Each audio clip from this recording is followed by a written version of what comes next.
আসসালামু আলাইকুম। তাপু ভাইয়েরা, আজকে আপনাদের সাথে চাল কুমড়োর মুরাব্বা কীভাবে তৈরি করে সেটা শেয়ার করব। তা আমার ছোটো বোন একটা চাল কুমড়ো রেখে দিয়েছে মুরাব্বা তৈরি করার জন্য। তা আমি শ্বশুরবাড়িতে বেড়াতে গিয়েছিলাম। তা আমি বলছি এখন চাল কুমড়োটা ছিলে নিতে। তো চাল কুমড়োটা ছিলে এভাবে চামচ দিয়ে কেচে নিচ্ছে আমার বোন আর বোনের মেয়ে।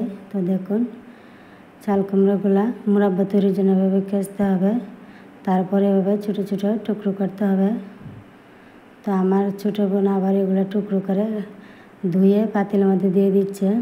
তাই আমি বলছি পাতিলে দিয়ে এগুলোকে ভাপে সিদ্ধ করতে হবে। আর কিছুটা পানি দিয়ে দিচ্ছি আমি।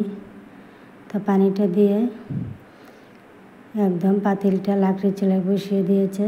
তা লাকড়ি চুলায় রান্না করে ভাপ দেওয়া হচ্ছে। ভাপে চাল কুমড়োটা একদম সিদ্ধ হয়ে গেছে। তো একটা চাটনিতে নিলাম। তো এখন আমি আর আমার বোনের মেয়ে একটা নেট কাপড় পাতলা উন্না ধুয়ে পানিগুলা চিপে চিপে একদম ভালোভাবে যেন একটু চাল কুমড়োর গায়ে পানি লেগে না থাকে, ভালোভাবে মুড়চিয়ে পানিগুলা চিপে নিচ্ছি। তা দেখুন, মুরাব্বা তৈরির জন্য এই কাজটি খুব ভালোভাবে করতে হবে। পানিটা যেন চাল কুমড়োর গায়ে একটুকু লেগে না থাকে, ভালোভাবে চাল কুমড়োটা আগে পানিটা ঝরিয়ে নিতে হবে। তো দেখুন, একটা টুক দেখিয়ে দিচ্ছি। তো দেখুন আপু ভাইয়েরা, ঠিক এভাবে পানিটা একদম ভালোভাবে ঝরিয়ে নিতে হবে। তো মুরাব্বার জন্য এভাবে সবগুলো চাল কুমড়োর পানি ঝরিয়ে রেখে দিচ্ছি। তা আমি আর আমার বোনের মেয়ে সবগুলা চাল কুমড়োর পানি ঝরিয়ে নিলাম। এখন মুরাব্বা তৈরি করব। তো দেখুন, একদম মিষ্টির মতো হয়ে গেছে। তো চাল কুমড়ো দিয়ে মুরাব্বা তৈরির জন্য দুধ জাল দেওয়া হয়েছে। 1 কেজি দুধ জাল দিয়ে হাফ কেজি করা হয়েছে। নিয়েছি ডালডা। তো ডালটা আনিয়েছি দোকান থেকে। ডালটা দিয়ে মুরাব্বা তৈরি করতে হবে। তো গরম কড়াইয়ের মধ্যে ডালটা, দারচিনি, এলাচ আর কিশমিশ দিয়ে দিলাম।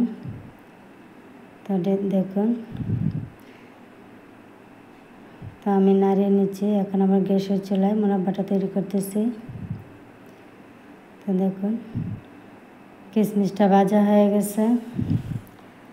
এখন আমি চাল কুমড়োটা দিয়ে দেব। তো কিশমিশটি একদম লাল লাল করে ভেজে নিয়েছি। আর এখন চাল কুমড়োটা দিয়ে দিচ্ছি।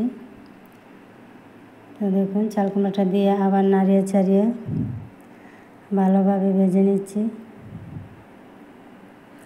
চাল কুমড়োটা ভালোভাবে ভাজা হয়ে গেলে আমি তাতে অন্যান্য উপকরণ দিয়ে দিব। তো দেখুন, চাল কুমড়োটা তো যেন পানি লেগে না থাকে, এর জন্য ভালোভাবে পানিটা টানিয়ে তারপর চিনিটা দিয়ে দিচ্ছি।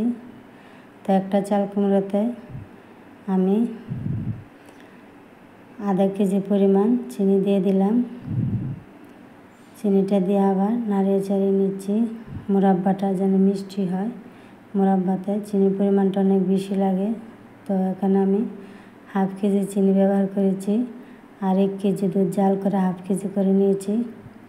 তো এখানে 1 কেজি দুধ আর হাফ কেজি চিনি একটা চাল কুমড়োর মধ্যে দিয়ে এখন নাড়িয়ে চেড়ে আবার কিছুক্ষণ সময় রান্না করে নিলে হয়ে যাবে চাল কুমড়োর মুরাব্বা। তো দেখুন, বলক এসে গেছে। আর আমি এখন আলতোভাবে হালকা হালকা নাড়িয়ে দিচ্ছি। তো দুধটা একদম শুকিয়ে গেছে, কিছুটা ভিজে ভিজে আছে। একদম শুকানো পর্যন্ত আমি জাল করে নিব, দুধটা শুকিয়ে নিব। তো ভালোভাবে দুধটা শুকানো হয়ে গেলে আমি চুলাটা অফ করে দিব। তো দেখুন, মুরাব্বাটা আমার হয়ে গেছে।